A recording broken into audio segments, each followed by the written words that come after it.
previous lessons, we talked about the elements of design. We looked at shape and line, and then we looked at texture and topography. And now we're going to look, and we also looked at color.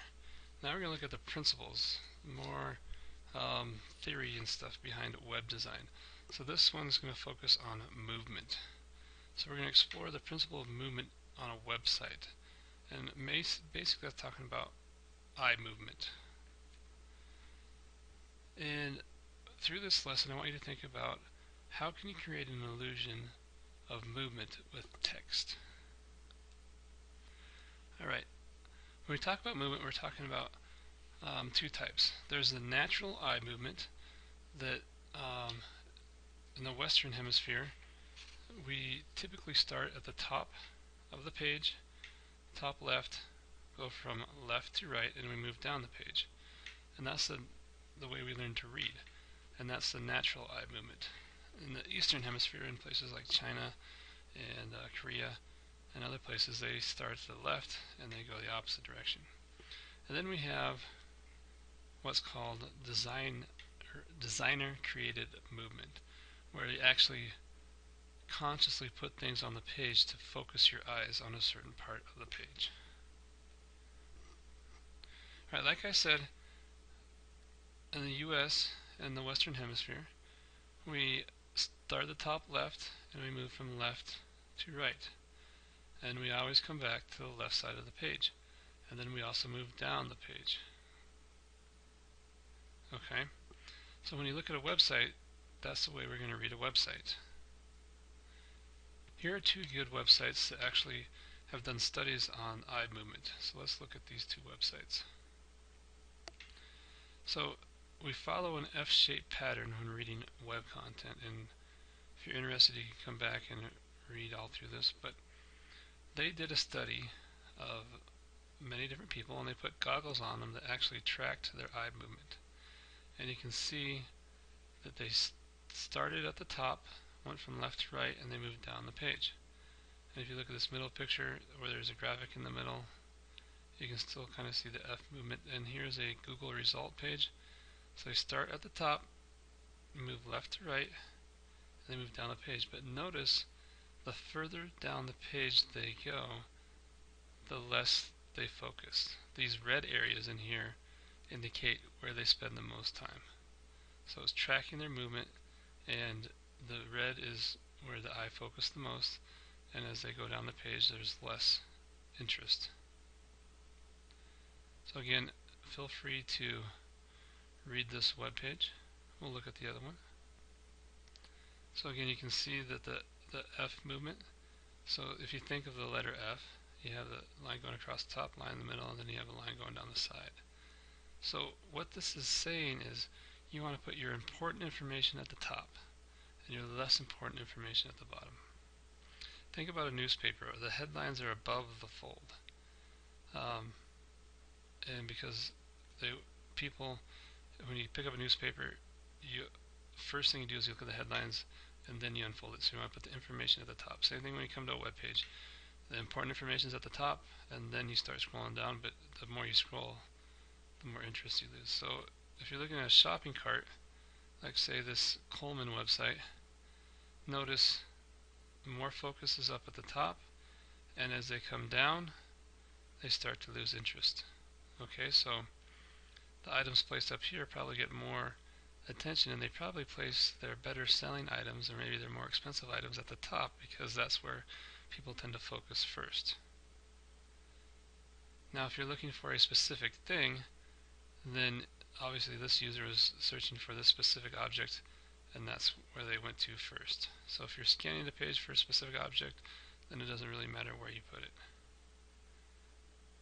So you can tell how they lose interest when they go down the web page, and this lantern over here is hardly getting any focus from the user or the viewer.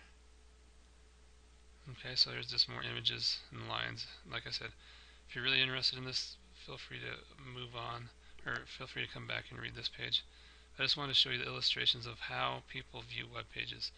Important information at the top, see where there's more focus up here, and then as they move down, there's less information or less focus on that information. So you don't want to put all of your important information at the bottom. You want to put it at the top, grab the reader's attention, and keep it there at the top so you can maintain their attention. Alright, now you have designer created movement. And it can be used through arrows like this one you see here. And also you can just use the use of shapes and also shading. Okay. For designer created movement, you can create a hierarchy of information. Okay. You rank, you put the more important things at the top. And if you incorporate it right, you can change the natural eye movement. So you cause the viewer to notice other things on the website that they may not have noticed. For example, you can say this is important, or check this out, or you can have a big arrow pointing to an ad or a part of the web page on the right hand side that maybe would be missed if there wasn't something drawing the user's attention to that part of the web page.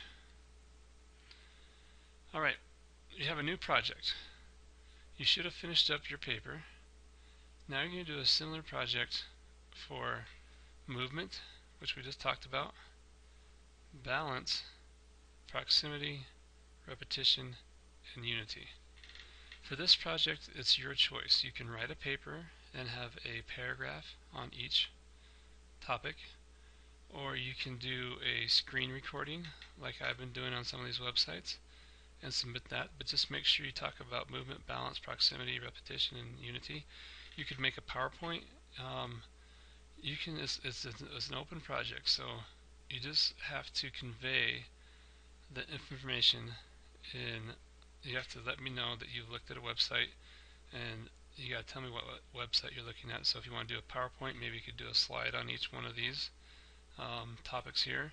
If you wanted to do a screencast like I've been doing, you just talk about it as you scroll through the website and just give examples of movement, balance, proximity, repetition, and unity.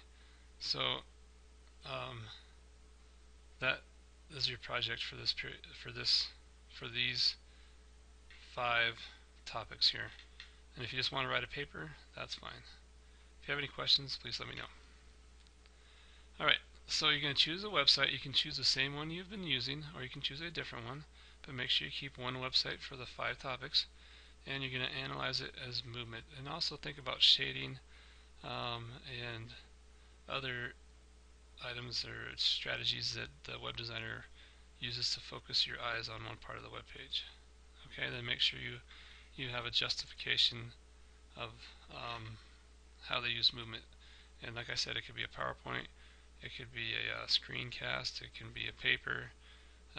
You just need to find some way to demonstrate your knowledge that you understand what movement is and how it's used in the web page you're looking at.